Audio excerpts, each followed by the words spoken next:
Jumlah ekspor produk pertanian Thailand ke negara-negara ASEAN pada suku pertama tahun ini melonjak sebanyak 5.1% berbanding tempoh yang sama tahun lalu. Pegawai Pejabat Ekonomi Pertanian Tasani Muang Keo mengatakan perdagangan keseluruhan hasil pertanian Thailand dengan ASEAN adalah berjumlah 113.5 bilion baht pada suku pertama tahun 2020. Produk utama Thailand termasuk gula, minuman bukan alkohol dan ternakan hidup. Thailand memperolehi tambahan atau lebihan perdagangan sebanyak 37 bilion baht pada suku pertama. Kemboja adalah rakan dagang ASEAN terbesar berjumlah sekitar 14 bilion baht. Ekspor produk pertanian Thailand pada umumnya perlahan sejak akhir tahun lalu disebabkan oleh kemarau dan pandemik COVID-19.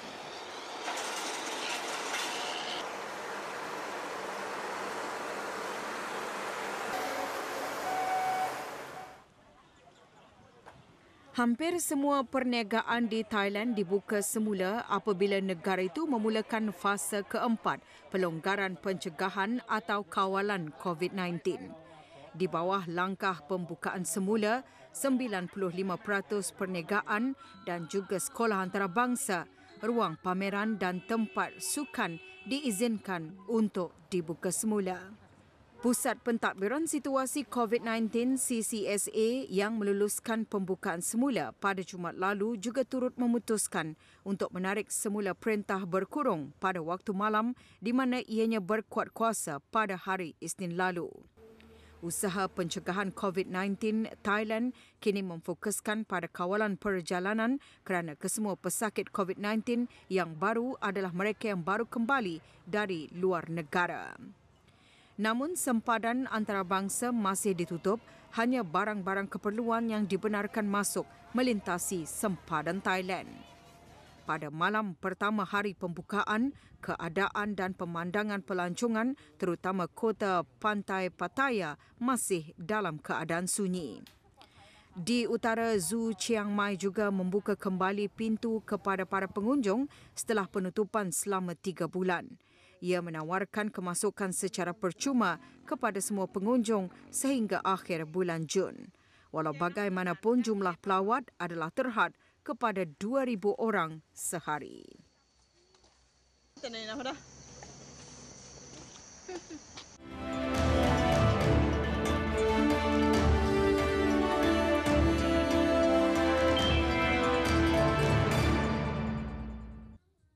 Kekurangan daya kuasa belian masyarakat akibat wabak COVID-19 menyebabkan seorang pengusaha batik beralih untuk menghasilkan sungkup batik sebagai inovasi keluaran terbaru beliau.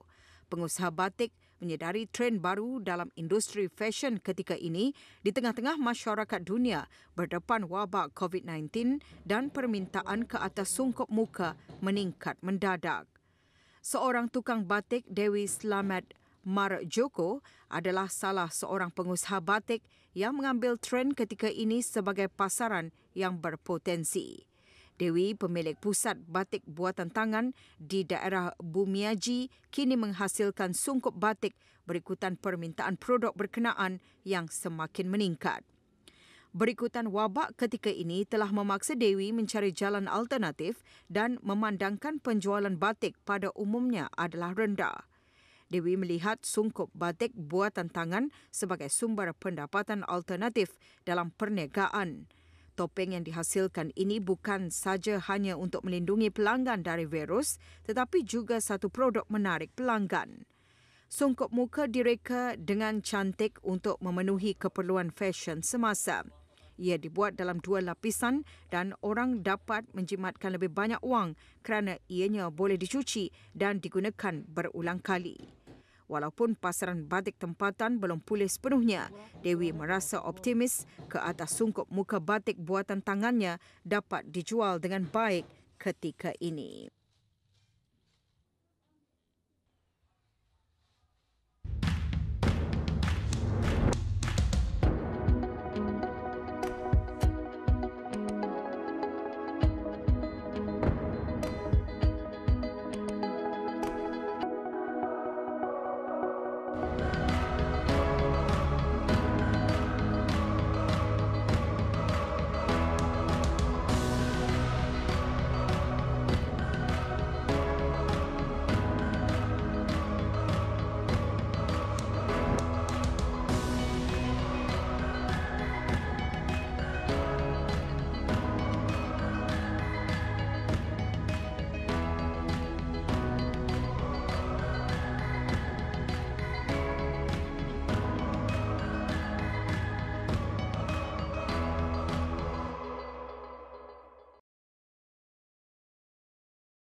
Penularan wabak COVID-19 memberi cabaran kepada atlet seluruh dunia untuk mengekalkan tahap kecergasan dan prestasi semasa.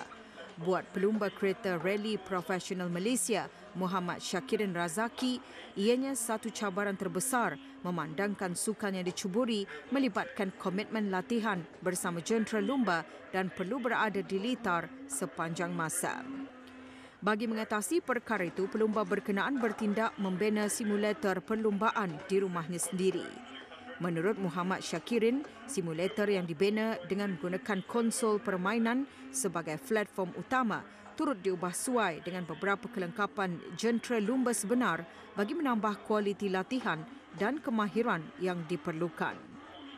Syakirin yang berkelulusan ijazah kejuruteraan mekanikal dari Universiti Tempatan berkata, teknologi simulator bersama perisian dilengkapi pelbagai kenderaan dan litar mampu memberi suasana latihan sebenar sebagai pelumba rally profesional.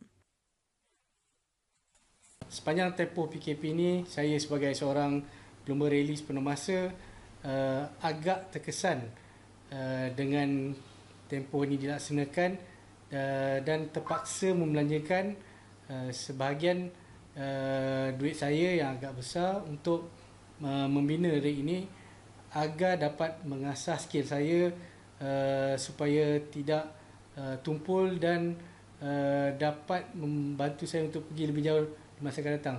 Sebab kita tahu PKP sekarang ni kita tak pasti berapa lama dan kemungkinan berlarutan sehingga orang-orang kita ni pandai untuk duduk diam kat rumah. Just stay at home.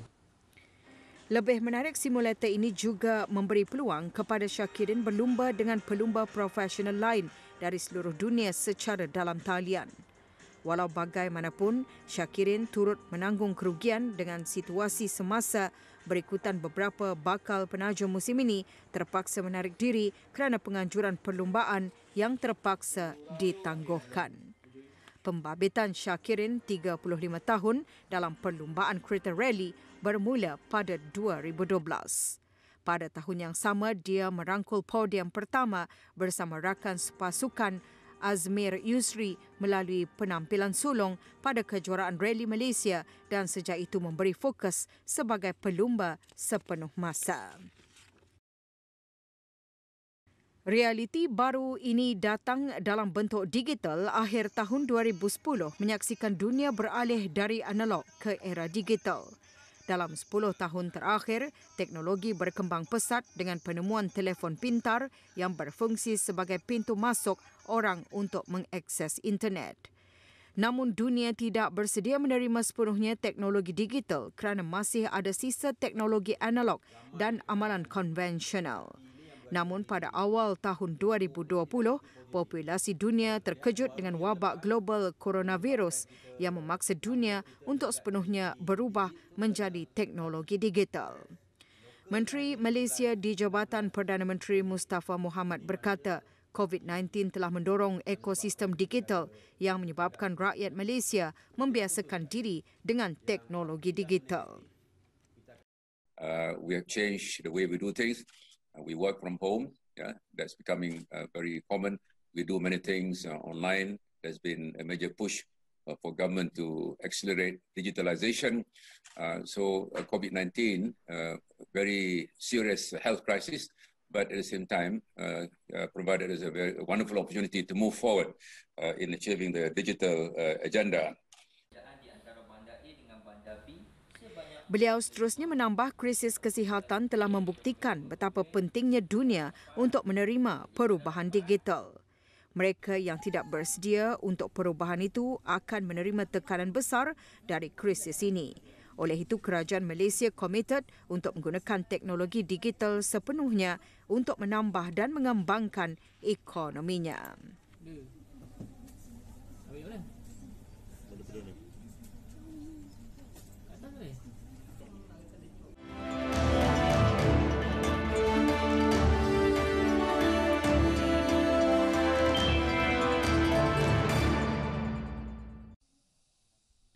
Wilayah Kontum telah muncul sebagai hub baru untuk pertanian berteknologi tinggi di Highland Tengah dengan puluhan projek dalam perancangan pembangunan. Di daerah Kon Plong, pihak berkuasa tempatan telah menyokong para petani tempatan dengan menanam labu jepun berteknologi tinggi selama lebih dari 1 tahun. Ini bukan saja dapat meningkatkan pendapatan mereka, tetapi juga meningkatkan pengeluaran pertanian yang berterusan di kawasan berkenaan. Dengan sokongan pihak berkuasa daerah Kon Plong, Angga telah dapat dan berjaya menanam labu jepun di sebuah tanah pertanian. Ga sangat gembira kerana berjaya memperolehi lebih dari $1,000 dari penuaian pertama, jauh lebih menguntungkan daripada menanam padi atau gandum. Dengan keluasan sekitar 300 meter persegi, ladang ini menghasilkan kira-kira 1 tan labu dan menghasilkan pendapatan sekitar $850 Amerika. Lebih dari 1 tahun, daerah Kon Plong telah memberikan sokongan kepada 28 buah petani dalam menanam labu jepun berteknologi tinggi. Daerah ini telah membantu para petani setempat dengan sistem pengairan, teknik menanam, mendapatkan benih dan rundingan untuk menjual labu kepada beberapa perniagaan. Walaupun model penanaman labu jepun berteknologi tinggi baru di kawasan ini, para petani telah berjaya mempelajari tekniknya dan dapat menanam sehingga 2 ke 3 tanaman setiap tahun. Jelas Pam Tan, beliau berharap dapat terus meningkatkan pengeluaran pertanian berteknologi tinggi di wilayah tersebut.